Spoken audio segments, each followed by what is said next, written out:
नमस्कार दोस्तों, हमारे चैनल मोटिवेशनल सतमार्ग स्टोरी में आपका स्वागत है। आज हम आपको भगवान सूर्य के संपूर्ण परिवार के बारे में जानकारी देंगे। यह कथा भविष्य पुराण से ली गई है।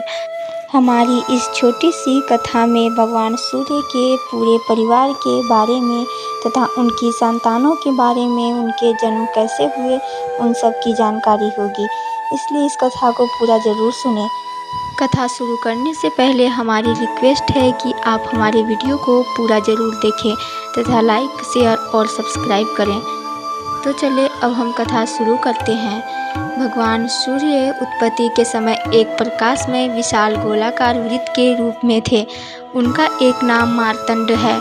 देव शिल्पी विश्वकर्मा ने अपनी पुत्री संज्ञा का विवाह उनके साथ कर दिया था।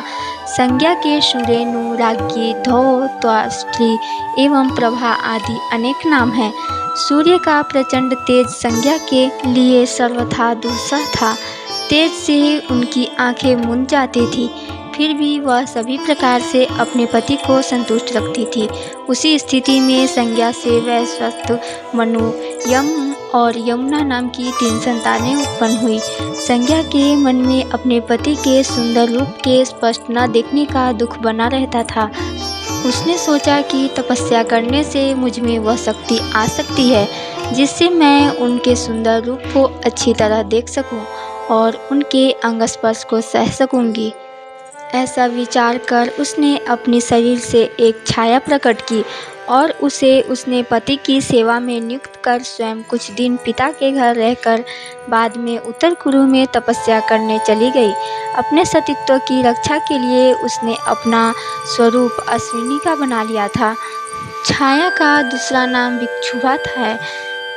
उसके प्रत्येक अंग, आकृति, बोलचाल आदि संज्ञा के सदृश ही थे।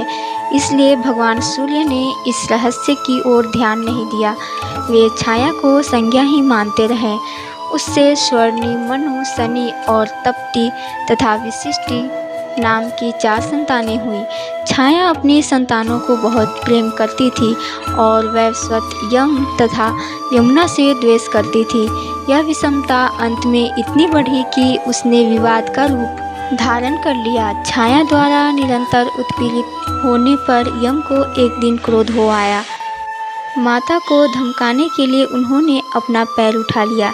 यह देखकर छाया कुपित हो उठी। उसने शाप दे दिया कि पितृ भार्या पर उठाया यह पैर पृथ्वी पर गिर पड़ेगा। इसी कलह के बीच भगवान सूर्य आ गए। बालक यम ने पिता से कहा, पिताजी, माता प्रतिदिन हम 3 भाई बहनों को तंग किया करती है। वह हमें शनि, तप्ती आदि की तरह नहीं मानती।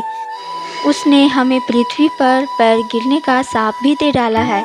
यह सुनकर भगवान सूर्य ने छाया से पूछा, तुम्हारे लिए सभी संतानें बराबर है, फिर यह विषमता क्यों करती हो? भगवान सूर्य ने छाया के शाप का परिहार करते हुए कहा कि यम का पैर नहीं गिरेगा। तप्ती संवर्ण की पत्नी होगी। विंध्याचल के दक्षिण तप्ती और उत्तर की ओर यमुना बहेगी। ये दोनों नदियाँ लोगों के पाप ताप का नाश करती रहेगी।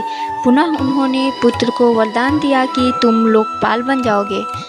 इसके बाद भगवान सूर्य अपने ससुर विश्वकर्मा के पास गए। वे जानना चाहते थे कि मेरी प्रियतमा मुझे छोड़कर तप क्यों कर रही है। विश्वकर्मा ने ध्यान लगाकर सब बातें जान ली। उन्होंने बताया कि संज्ञा को आपका तेज असहाय था। आप में इतना अधिक प्रकाश है कि आपका रूप उससे ढक जाता है। यदि आप चाहें तो प्रकाश को तराश कर कम कर दिया जाए। भगवान सूर्य अपनी पत्नी की प्रसन्नता के लिए कष्ट सहने को तैयार हो गए। तब विश्वकर्मा ने भ्रमी पर चढ़ाकर उनके तेज को छांट दिया। भगवान सूर्य को अपनी पत्नी के अनुरूप रूप पाकर बड़ी प्रसन्नता हुई। वे अपनी पत्नी के पास उत्तर कुरु चले गए।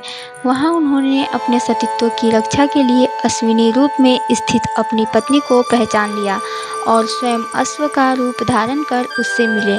बेचारी अश्विनी घबरा गई। वह डर गई कि किसी दूसरे पुरुष ने मेरा स्पर्श न कर लिया हो।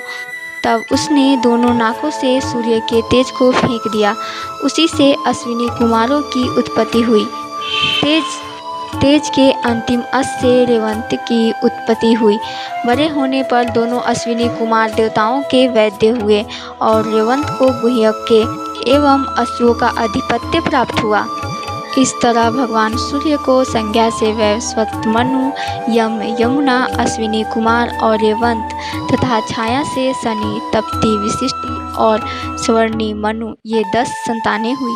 विषमता अच्छी नहीं होती। भगवान छोटे बड़े सब में समान रूप से विद्यमान है, अतः सदा सम व्यवहार ही करना चाहिए। यह साम्य योग्य है। इस कथा से व्यक्त होता है कि विषमता के व्यवहार से कोई लाभ नहीं है।